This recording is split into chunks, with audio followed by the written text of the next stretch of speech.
So, ayun, hindi pa tayo kontento. Para after yung mag-toothbrush, magre-rex na siya. Paubos na rin naman to. So, lagyan natin ito.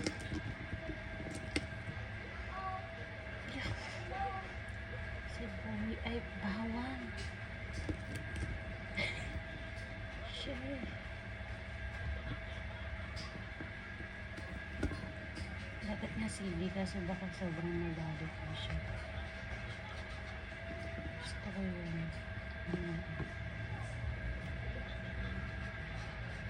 Hindi ko lang alam kung mag-work.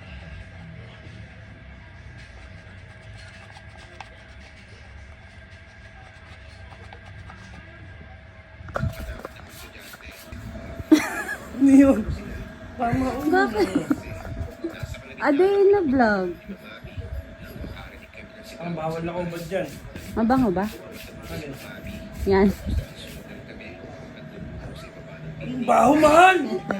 Ano to? Ang baho! Bago to, kaliligo ko lang eh.